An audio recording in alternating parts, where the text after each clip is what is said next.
નમસ્કાર દોસ્તો, નિર્માણ સ્પેશિયલમાં પંકજ સાધુ તમારું સ્વાગત કરું છું. મિત્રો, જો કોઈ પણ દેશનો વિકાસ છે ને એના ત્યાં એજ્યુકેશનનું પ્રમાણ કેટલું છે, શિક્ષિત લોકો કેટલા છે અને કેવા શિક્ષિત છે એના આધાર હોય છે કોઈ પણ દેશનો વિકાસ.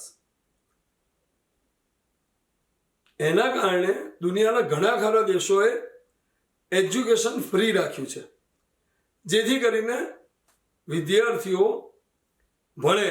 હા, કોલેજમાં પહોંચ્યા પછી કદાચ ફી ચૂકવતા હશે, બાકી 12th સુધીનું શિક્ષણ તો સંપૂર્ણ ફ્રી રાખ્યું છે કે દરેક જણ ભણે. એટલીસ્ટ આપણને ભણેલો ગણેલો ડ્રાઈવર મળે, ભણેલો ગણેલો દુકાનદાર મળે. હવે અહીં જો સમસ્યા આપણા દેશની અંદર છેલ્લા 10 વર્ષના ભારતીય જનતા પાર્ટીના શાસનમાં 89,000 શાળાઓ બંધ થઈ ભારતમાં. શું આંકડો છે જુઓ, સરકારી શાળાઓ 89,000 બંધ થઈ ગઈ. તમે ખાનગીકરણ બાજુ ધક્કો મારી રહ્યા છો, એજ્યુકેશનના એક વ્યવસાયને ધૂમ મચાવી રહ્યા છો. આ ફ્રી આપીએ, પેલું ફ્રી આપીએ, ઘઉંની થેલી ફ્રી આપીએ, પણ એજ્યુકેશનનું કરો ને ભાઈ. ગુજરાતમાં 320 શાળાઓ બંધ થઈ ગઈ. કેટલાક સર્વે એવું કહે છે 500 શાળાઓ બંધ થઈ ગઈ, સરકારી શાળાઓ. તો સરકારી શાળાઓ જો દેશમાં 89,000 બંધ થઈ ગઈ છે, એનો મતલબ વિદ્યાર્થીઓ નથી મળતા, ખાનગી શાળા બધું જઈ રહ્યા છે. તો ખાનગી શાળાના શિક્ષક, તમે સમજો, જે ખાનગી શાળાના શિક્ષક છે એમનો પગાર સરકારી શાળા કરતા ઓછો હોય છે. સરકારી શાળાના શિક્ષકો લાખ રૂપિયા સેલરી લેતા હોય છે, છતાંય લોકો પસંદ કરે છે કે મારું બાળક ખાનગીમાં ભણે. આ શિક્ષણના ખાનગીકરણનો ધીકતો ધંધો 10 વર્ષમાં ફૂલો ફાલ્યો છે. સિનિયર કેજી, જુનિયર કેજીની અંદર 45,000 થી લાખ રૂપિયા સુધીની ફી વસૂલાય છે.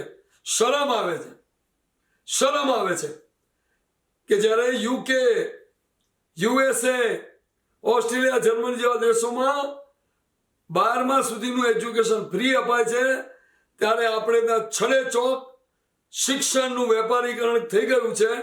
એને ધીકતો ધંધો બનાવે છે. સિનિયર કેજી, જુનિયર કેજીમાં લાખ રૂપિયા સુધી ફી વસૂલાય છે અને સરકાર મૌન, આંખડા કાન કરી ચૂપ થઈ જવાનું. પછી જવાબ કેવો હોય ખબર છે? સારું શિક્ષણ. અરે સારું શિક્ષણ તો સરકારમાં ફી ભરેલી હતી. 89,000 સરકારી શાળાઓ ચાલતી જ હતી. એના સુપરવાઇઝરો તો સમયસર ચેકિંગ કર્યું હોત તો એ આદર્શ શિક્ષા આપતી હતી. મ્યુનિસિપલ શાળાઓમાં સરસ ભણાવાતું હતું. જો એમાં પ્રોપર સુપરવિઝન, અગાઉથી ફોન કરીને સુપરવાઇઝર જાય કે હું આજે આવવાનો છું, એટલે એક દિવસ પૂરતું ધમધોકાર ભણાવાય, પછી બાકી ટ્યુશનમાં ઘેર આવવું હોય તો ભણાવીશ, બાકી શાળામાં નહીં ભણાવું. એક રિક્ષા કરો 25 રૂપિયાની, એક્ઝેક્ટ જગ્યાએ ના પહોંચો તો એને પૈસા નથી આપતા. એવા તબક્કે તમારી ફી ભરેલી સરકારી શાળાનો શિક્ષક તમારા બાળકને ના ભણાવે. સરકારી શાળાઓમાં સંખ્યા ઘટી, શાળાઓ બંધ થવા લાગી, કારણ કે સરકારનું સુપરવિઝન ઓછું હતું. આવો વાલીઓને પૂછીએ એમની શું વેદના છે આ બાબતે. યુવાધન જે છે એ જો યુવાધન એ શિક્ષિત જ નહીં હોય, પ્રાથમિક શિક્ષણ કે પછી ઉચ્ચતર શિક્ષણ, આ બંને શિક્ષણ અત્યારે ખૂબ જ મોંઘા બન્યા છે. જો રાજ્ય સરકારની જો જવાબદારીની જો સૌપ્રથમ જો આપણે વાત કરીએ તો હમણાં જે નીતિ આયોગનો, કેન્દ્ર સરકારના નીતિ આયોગનો રિપોર્ટ આવ્યો છે અને આ રિપોર્ટ પ્રમાણે ગુજરાતમાં 2,936 શાળાઓમાં માત્ર ને માત્ર એક જ શિક્ષક છે. આ તમામ શાળાઓ એ સરકારી શાળા કે છે કે જેની અંદર ગરીબ, લાચાર, આ મા બાપના જે બાળકો છે એ ત્યાં વિદ્યા ગ્રહણ કરવા માટે જઈ રહ્યા છે.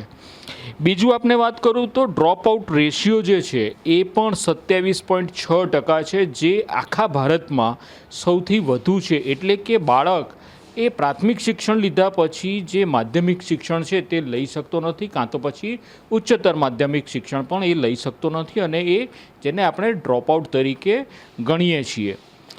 બજેટની જો વાત કરીએ તો હમણાં જે બજેટ ગુજરાત રાજ્ય સરકારનું જે જાહેર થયું તેમાં 63,184 કરોડ રૂપિયા આ શિક્ષણ પાછળ વાપરવા માટે ફાળવવામાં આવ્યા છે. પરંતુ આ જે બજેટ છે, આમ તો જે આદર્શ જે સ્થિતિ કહેવાય એ જીડીપી એટલે કે सकल ઘરેલું ઉત્પાદનના 6% જેટલું બજેટ એ શિક્ષણ પાછળ વાપરવું આ આદર્શ સ્થિતિમાં માનવામાં આવે છે. પરંતુ આપણે ત્યાં જે બજેટ જે વાપરવામાં આવ્યું છે શિક્ષણ પાછળનું બજેટ એ માત્ર ને માત્ર 0.5%થી 2% જ છે. એટલે કે 4% બજેટ જેટલું ઓછું છે શિક્ષણ પાછળ વાપરવામાં. આમ તો રાજ્ય સરકારની ઘણી બધી યોજનાઓ ગણી શકાય, 20થી 25 યોજનાઓ જે છે જે માત્ર ને માત્ર શિક્ષણ પાછળ છે. એમાં આદિજાતિ વિકાસ માટેની બી છે, એકલવ્ય મોડલ શાળાઓ હોય કે પછી નિવાસી આદર્શ શાળાઓ હોય, આશ્રમ શાળાઓ હોય, આ બધી પણ સરકારની યોજનાઓ છે કે જે આ આદિજાતિ અને સામાન્ય જાતિના પરિવારોને ઉચ્ચ શિક્ષણ અને માધ્યમિક શિક્ષણ માટે મદદ કરે છે. આના સિવાયની શિષ્યવૃત્તિની પણ યોજનાઓ રાજ્ય સરકારની છે. પરંતુ જે નીતિ આયોગનો જે રિપોર્ટ છે એ વાસ્તવિકતા બતાડે છે. શિક્ષણ હાલના પરિસ્થિતિમાં તમે શિક્ષણને જોવા જાઓ ને તો ઘણું બધું મોંઘું થઈ ગયેલું છે. જે પહેલાંના જમાનામાં બહુ સસ્તું હતું, અત્યારે એ જ શિક્ષણ બહુ મોંઘું થઈ ગયેલું છે. આજે સિનિયર કેજી કે નર્સરી કે ગમે તેમાં એડમિશન જ્યારે પોતાના બાળકનું લેવા જઈએ છીએ ત્યારે સૌથી પહેલાં તો ડોનેશનની વાતો ચાલે છે, પછી એની એક્ઝામ લેવામાં આવશે. હવે નાનું બાળક શું એક્ઝામ આપી શકે? આજે કોઈ બી સ્કૂલોમાં તમે જાઓ, કોઈ બી મારે તો સારી સ્કૂલોમાં છોકરાઓને ભણાવવા છે તો હું ત્યાં સ્કૂલમાં એડમિશન લેવા માટે જાઉં તો પહેલાં મને એમ કહેશે કે ભાઈ તમારું બાળકને પહેલાં અમે ઇન્ટરવ્યૂ લઈશું, પછી એની ફીસ તમારે આપવી પડશે, આટલું ડોનેશન આપવું પડશે, અને 6-12 મહિનાની ફીસ સામટી લઈ લે છે. પહેલાં એવું હતું કે જ્યારે અમે લોકો જ્યારે ભણતા હતા ત્યારે એવું હતું કે દર મહિને ફી કાર્ડની અંદર દર મહિને ફી પે કરવાની આવતી હતી. જ્યારે અત્યારે 6 મહિનાની ભેગી ફી કરી દે છે. ઘણી સ્કૂલો તો 12 મહિનાની ભેગી, તો જ તમને એડમિશન મળશે, બાકી નહીં મળે. આવી રીતના લોકોને લૂંટ ચલાવી રહી છે. દરેક શૈક્ષણિક જગ્યાઓ ઉપર આ વસ્તુ થઈ રહી છે. શિક્ષણ તો અત્યારે કહેવું જ ના જોઈએ. અત્યારે શિક્ષણ નથી ચાલતું, પણ શિક્ષણના નામે ધંધો ચાલે છે, મોટો વેપાર ચાલે છે. શિક્ષણ તો કોઈ આપતું જ નથી. છોકરાઓને સમજી લો કે વાલી ઉપર એક જાતનું એવું પ્રેશર છે કે પેલું કહેવાય ને મશીનો બનાવવાના છે. બાળકોને શિક્ષણ અથવા એમના મગજનો વિકાસ કરવા માટે સ્કૂલમાં નથી મોકલવામાં આવતા, પણ મશીનો જે મેન્યુફેક્ચરિંગ નવી ટેકનોલોજીથી થાય એવી રીતે મશીન બનાવવા માટે સ્કૂલમાં મોકલવામાં આવે છે. અને એના નામે જે ખાનગી શાળાવાળા છે એ લોકો એટલું બધું ફીસનું ધોરણ એટલું બધું ઊંચું રાખે છે કે જે અમુક વાલીઓને પોસાતું પણ નથી. આમાં મિડલ ક્લાસ લોકોને સૌથી વધારે તકલીફ પડતી હોય છે. અત્યારે એઝ અ મમ્મી તરીકે એટલા પ્રશ્નો ઊભા થાય છે, કારણ કે મેં તો એ જોયું છે અને એને નિરખ્યું બી છે. બાળકને આજે સ્કૂલમાં ભણાવવું હોય ને તો મા બાપે એને જ્યારે એડમિશન લેવાનું આવે છે ને ત્યારે બી ઘણી બધી પરિસ્થિતિઓને એણે કરવી પડે છે. સ્કૂલમાં ડોનેશન બી માંગે છે. અંદર એન્ટર થતાં તરત જ પહેલાં ડોનેશનની વાત કરે છે કે તમારે ડોનેશન ભરવું પડશે. અને જ્યારે સ્કૂલમાં બાળકોને રિઝલ્ટ લેવા જઈએ છીએ ને ત્યારે બી જો ફીસ બાકી હોય તો એમને રિઝલ્ટ બી આપી નથી દેતા અને પહેલાં ફી ભરાવાનું કરે છે કે ફી ભરો પછી તમારું બાળકનું રિઝલ્ટ મળશે.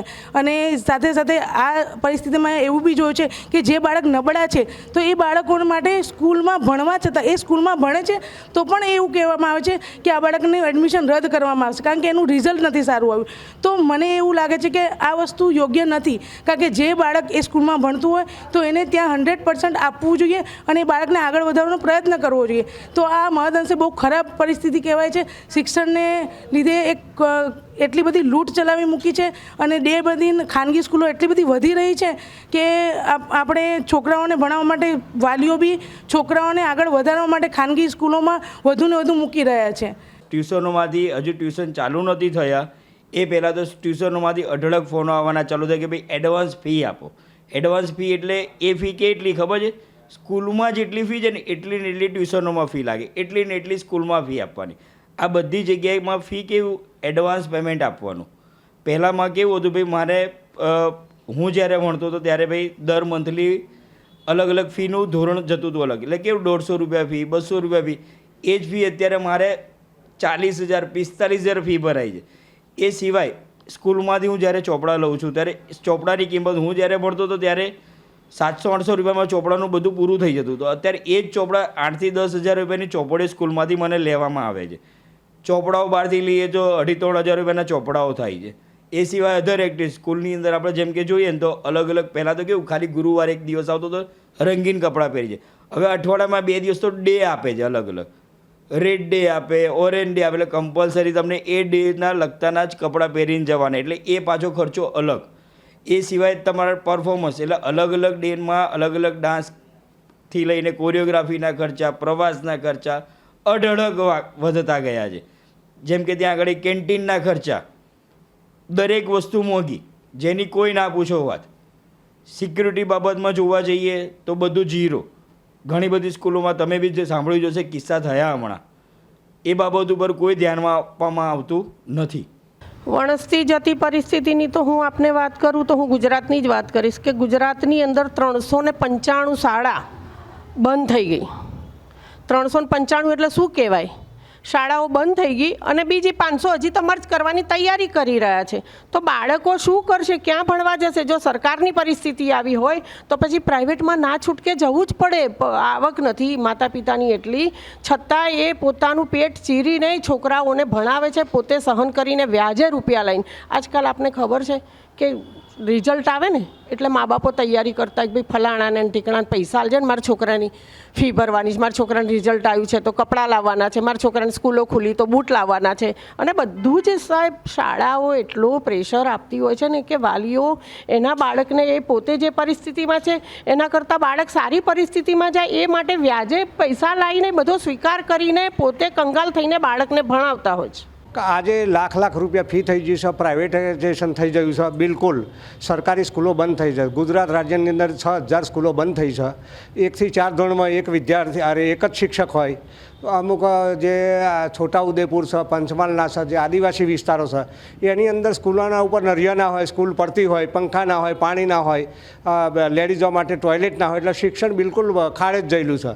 6000 સ્કૂલો બંધ થઈ ગયેલી છે. 10,000 કરતાં વધારે બાળકો 1 થી 5 ધોરણમાં ડ્રોપ આઉટ રેશિયો થઈ ગયો છે. હમણાં જ બનાસકાંઠાનું પેપરમાં આવ્યું હતું, મારા આંકડા નથી પણ હું જે પેપર વાંચીએ ત્યારે ખ્યાલ આવે કે સરકારમાં આવું પોલમપોલ ચાલે છે. और इंडिया में आप अगर देखो कि सरकारी स्कूलों का एजुकेशन, लोग सोचते हैं कि प्राइवेट स्कूल महंगे हैं, वहाँ से पढ़ाने की जगह सरकारी स्कूलों में बच्चे पढ़ाएं. तो मेरा ही भांजा खुद का 8वीं क्लास उसने इस साल पास किया, तो मैंने उसको खुद ही चेक किया कि बच्चे को क्या आता है क्या नहीं आता है. 9th क्लास में एडमिशन उसको लेना था. उसको गुजराती का कक्का, ABCD, स्वर व्यंजन, बच्चों की ये स्थिति है. जब बच्चों का बेस ही मजबूत नहीं है तो वो देश के भविष्य के लिए क्या करेंगे? सरकारी स्कूल के नाम पे आंकड़े हैं कि हम एग्ज़ाम ले रहे हैं, ये कर रहे हैं, वो कर रहे हैं. तो वो सब चीज़ें देख के स्कूल की एजुकेशन, सरकारी टीचरें हैं, B.Ed किए हुए, M.Ed किए, सरकारी टेट वगैरह सब पास करके भी जा रहे हैं. लेकिन उन स्कूलों में, सरकारी में, जब भविष्य बच्चों का सिक्योर नहीं है तो प्राइवेट स्कूलों की तो आप क्या बात कर सकते हैं. ट्यूशन ठीक है, बच्चों को ट्यूशन लगाना है, स्कूल के टीचर होते हैं, उन्हीं के ग्रुप होते हैं, उन्हीं की क्लासेज होती हैं, वहीं के स्कूल टीचर्स जाते हैं, वहीं पे वो लोग वैसे बोलते हैं सरकारी स्कूलों को, टीचरों को प्राइवेट ट्यूशन नहीं देना चाहिए. साइड में वो ट्यूशन पढ़ा रहे हैं, क्लासेस में जाके नाइट में क्लासें ले रहे हैं, कुछ पता नहीं चल रहा है क्या है कैसे है, किसको लाखों पगार ले रहे हैं, लेकिन स्कूलों के नाम पे जीरो. बच्चों की जो फीस है दिन पे दिन 25% 20% इंक्रीमेंट होता है. फिर बुक सेलर से उनका टाई अप होता है. पहले साल की बच्चे की कक्का की बुक जो होगी उसमें का कबूतर होगा, तो दूसरी साल उसमें का कमड़ होगा. तो आपको पेरेंट्स को बुक चेंज ही करनी पड़ेगी. पहला धोरण की 2nd क्लास की बुक में पेज चेंज कर देंगे, चैप्टर आगे पीछे कर देंगे. मतलब पहले जो पेरेंट्स बुक एक भाई दूसरे बहन मतलब पढ़ते थे, अब वो बुकों का ले नहीं सकते. यूनिफॉर्म का यही हाल है, हर साल चेंज हो जाती है. कभी उनके शूज़ चेंज हो रहे हैं, सैटरडे की यूनिफॉर्म अलग है, बुधवार की अलग है, प्ले की अलग है. कम से कम 6 तो यूनिफॉर्म होती हैं बच्चों की. एक तो पेरेंट्स को उसका लोड, फिर बुक्स भी चाहिए, वर्क बुक भी चाहिए, ENV की अलग, ये नोटबुक. बच्चे लिख के इतने और बोलते हैं कि 3 किलो से ज़्यादा वजन नहीं होना चाहिए, लेकिन वो वजन कभी किसी ने तोला? વિક્રેતા તરીકે બજારની પરિસ્થિતિ એટલી ખરાબ છે કે ના પૂછો વાત. ઘણા ખરા વેપારીઓ કામ ધંધા ચેન્જ કરી નાખ્યા છે. પહેલાં જેવા નફારના ગાળા રહ્યા નથી અને ઘરાકી પણ રહી નથી. પહેલાં જેવી ઘરાકી જે રિટેલ વેપારીને મળતી હતી એ ઘરાકીનો અત્યારે એમાં એટલો કાપ આવી ગયો છે, ઓછામાં ઓછા 30 થી 40% કાપ આવી ગયો છે કે જે રિટેલ વેપારીને પહેલાં ધંધો મળતો હતો આજની તારીખમાં મળતો નથી. એનું કારણ જે સ્કૂલોમાંથી ડાયરેક્ટ પ્રેશર કરવામાં આવે છે કે તમારે અમુક સ્ટોર ઉપરથી જ ખરીદી કરવી પડશે. જ્યારે આ વસ્તુ પહેલાં શક્ય હતી જ નહીં કે પેરેન્ટ્સને જ્યાંથી પોસાય, જ્યાંથી રિઝનેબલ લાગે, જ્યાંથી એમને ક્રેડિટમાં ઉધારીમાં માલ મળતો હોય, વેપારી જોડે સંબંધ હોય, સોસાયટીની બહાર નીકળે તરત વેપારી હોય, ત્યાંથી સંબંધમાં બાકીમાં લઈ લે, ધંધો કરી દે, એ સગવડ હવે કસ્ટમરને મળતી નથી. અને ફરજિયાત જે સ્કૂલોના પ્રેશરવાળા સ્ટોર હોય છે ત્યાંથી જ એ લોકોને ખરીદી, અને એ પણ ઊંચા ભાવે ખરીદી કરવી પડે છે. જ્યારે સ્કૂલોના સ્ટોરની પ્રાઇસ જુઓ, MRP જુઓ, અને એ જ પ્રોડક્ટ રિટેલરને ત્યાં જુઓ, MRPમાં ઘણો જ ફરક હોય છે, ઓછામાં ઓછા 20%નો. ઓલરેડી તમે એના સ્ટીકર ઉખાડો તો તમને ડિફરન્સ જોવા મળશે રિયલ પ્રાઇસ. તો આ સ્થિતિ છે.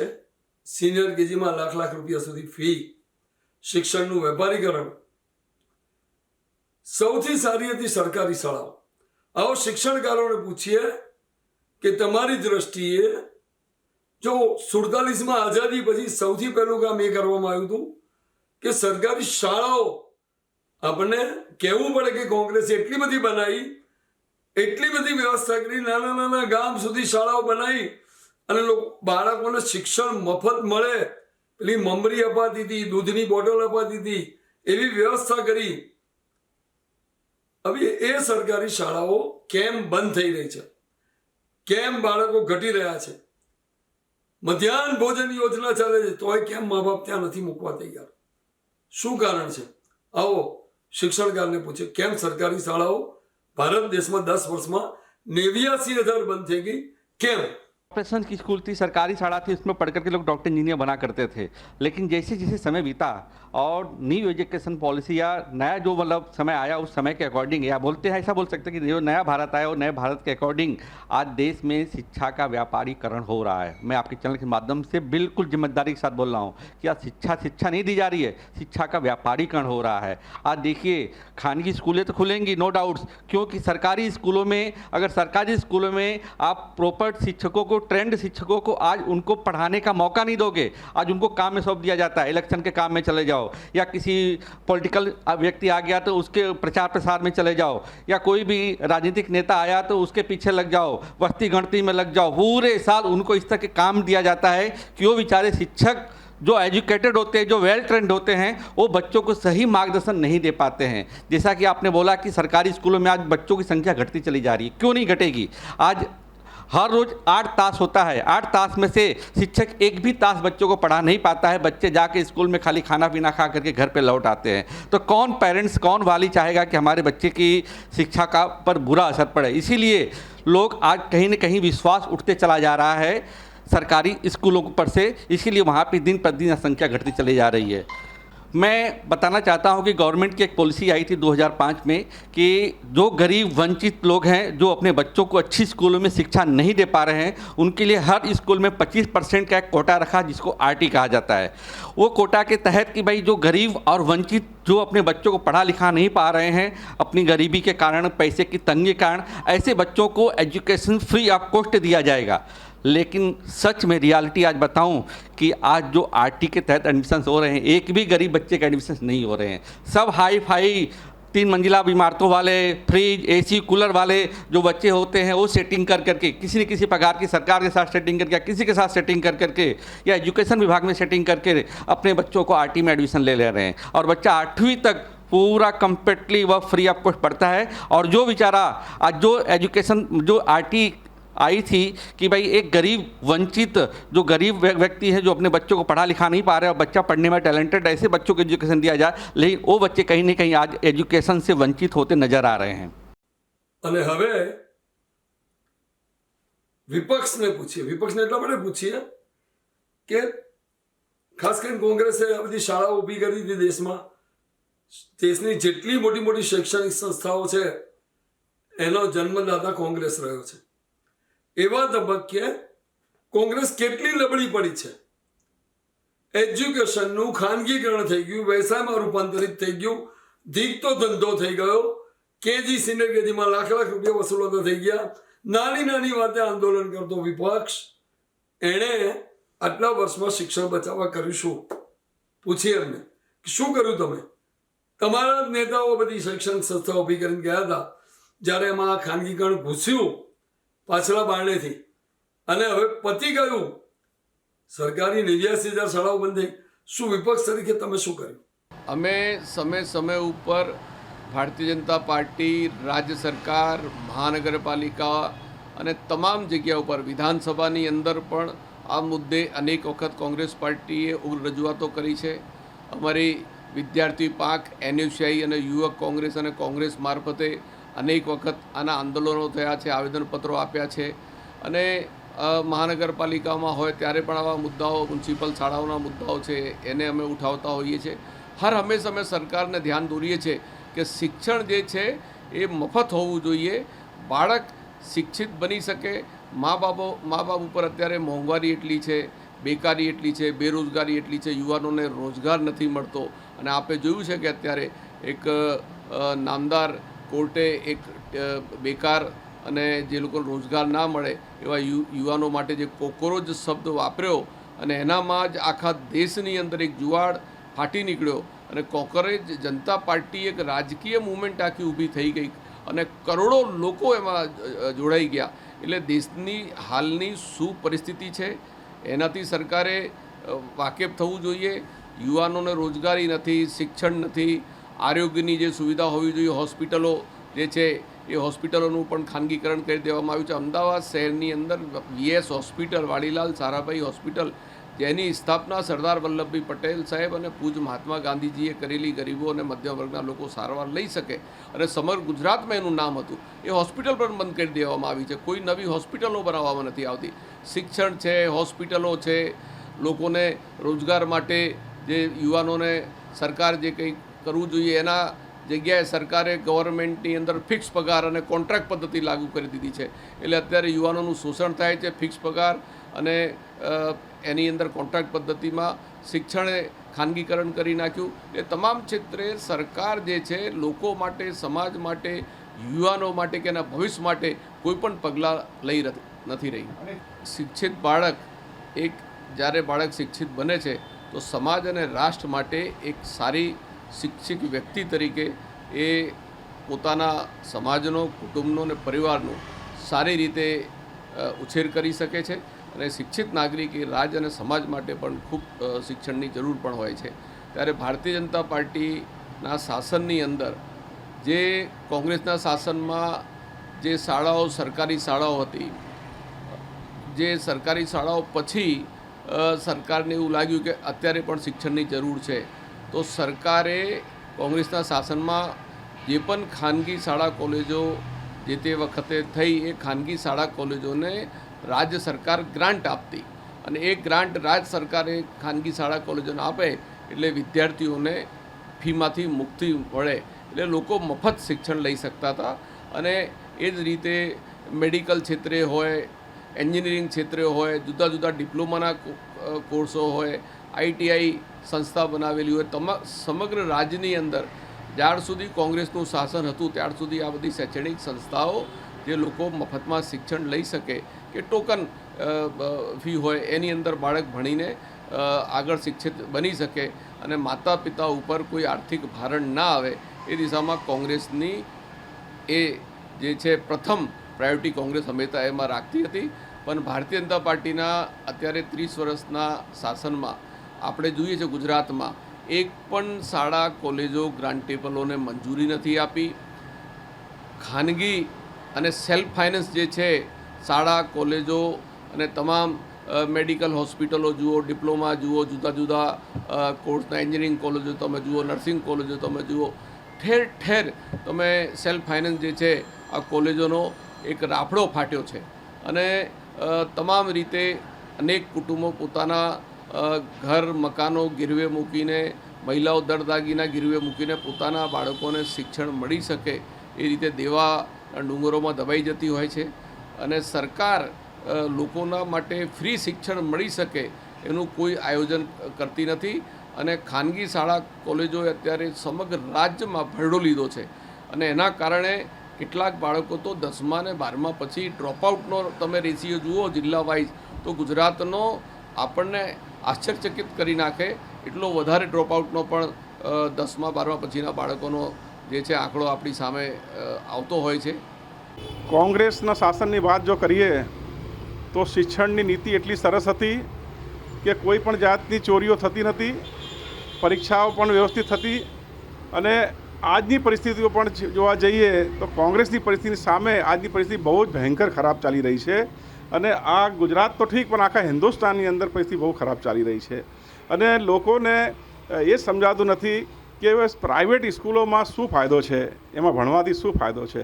અમે પણ મ્યુનિસિપલ કોર્પોરેશનની નિશાળમાં ભણેલા છીએ અને ઘણા બધા લોકો જે મારી ઉંમરના છે એ લગભગ બધા મ્યુનિસિપાલિટી સ્કૂલમાં ભણતા હતા, કેમ કે એ ટાઈમે પ્રાઇવેટ સ્કૂલોનું આટલું બધું ક્રેઝ હતું નહીં અને આ દિવસે એકબીજાને જોવાનું કે મારો સન આમાં ભણે છે, મારો સન બેબી મારી આમાં ભણે છે, એ બધી આ જોવામાં છે ને લોકોને પ્રાઇવેટ સ્કૂલોમાં વધારે ચસ્કો લાગેલો છે, દેખાદેખી વધી ગઈ છે અને ખરેખર જોવા જઈએ તો નેપાળની જેવી સ્થિતિ જે ચાલી રહી છે, નિશાળની વિષયમાં ચર્ચા ચાલી રહી છે, એવી ચર્ચા ચાલવી જોઈએ. નેપાળની માફક અહીંયા પણ છે ને પ્રાઇવેટીકરણ હટાવીને અને જે સરકારી જે સંસ્થાઓ જે છે, નિશાળો છે, એની અંદર પણ બાળકોને ભણવાનું પ્રયત્ન કરવું જોઈએ. અંગૂઠા મુક્ત બનાવવા માટે તમે જુઓ કે એક ગામડાની અંદર, એક શહેરોની અંદર, એક દરેક રાજ્યોની અંદર છેવાડાના માનવી જ્યાં આદિવાસી ક્ષેત્રો હોય ત્યાં પણ શિક્ષણનું કાર્ય શરૂ થયું. અહીં સુધી કહેવા માગું છું કે સરકારે સ્કૂલો તો બનાવી, શાળાઓ બનાવી, માધ્યમિક શાળાઓ બનાવી, કોલેજો બનાવી અને તમામ ગ્રાન્ટેડ બનાવી. એટલું જ નહીં, પીટીસી હોય કે બીએડ હોય, તમામ મેડિકલ કોલેજો બનાવી, બધી ગ્રાન્ટેડ હતી કે સામાન્ય ફીની અંદર થાંભલા નીચે ભણનાર બી ડૉક્ટર થતા હતા. આજે અને એ શાળાઓ, હું તો એવું કહેવા માગું છું કે કોંગ્રેસના શાસનમાં જો જ્યાં આપણે બિલ્ડિંગ નહોતા બનાવી શકતા તો એના માટે જે શાળાઓ સારી સંસ્થાઓ હતી એને ગ્રાન્ટેડ, પ્રાથમિક પણ આપણે ગ્રાન્ટેડ શાળાઓ શરૂ કરીને વિદ્યાર્થીઓને શિક્ષણ અને સૌથી વધારે બજેટો શિક્ષણ માટે ફાળવતા હતા, શિક્ષણ અને આરોગ્ય માટે, જેના કારણે આપણે એ થતું હતું. આજે આપણે ગુજરાતની કમનસીબી ઘટના છે કે ભાઈ અધિકારીઓ, આઈએસ ઓફિસરનું કામ એ હોય કે આવકના સ્ત્રોતો કઈ રીતે વધારવા અને જાવકના સ્ત્રોતો કઈ રીતે ઘટાડવા. ઇલેક્ટેડ મેમ્બરનું કામ હોય છે કે પ્રજાના પ્રતિનિધિ તરીકે એને પ્રજાની વેદના અને પીડાને સમજવું જોઈએ. આજે દુઃખની સાથ કહેવું જોઈએ કે ઇલેક્ટેડ મેમ્બરો પ્રજાના પ્રતિનિધિ તરીકે નહીં પણ આઈએસ ઓફિસરોના પીઠું તરીકે કામ કરતા હોય તેવું કરે છે. આઈએસ ઓફિસર એમ કે વિદ્યાર્થીઓ માટે આટલું બર્ડન આપવામાં આવશે તો એ બર્ડન આટલું ભારણ છે એવું કહેવામાં આવે તો આ લોકો એને સેલ્ફ ફાઇનાન્સ કરી દે છે. હું વટથી અને સ્વાભિમાનથી કહું છું કે મેં અભણ લોકો કહેતા હોય કે અભણ લોકોથી સરકાર પર ભણેલા અભણ જે છે, જે આઈએસ ઓફિસર પહેલાંના જે મિનિસ્ટરો હતા ભલે ઓછા ભણ્યા હતા પણ 500 રૂપિયાની 300-400 રૂપિયાની ફી 700 કરવામાં આવે તો આમ ફાઇલ ફેંકી દેતા હતા અને કહેતા હતા કે કંઈક યોજના લાવ જેથી કરીને છોકરાઓ ભણે. તો નિર્માણ સ્પેશિયલમાં આ હતી વાત 89 સરકારી શાળાઓ 10 વર્ષમાં બંધ થયા એની અને શિક્ષણના ધીકતા વેપારની. ફરી મળીશું આવતા સપ્તાહે. ત્યાં સુધી મને વખત સાધુ રજા આપશો. આવજો.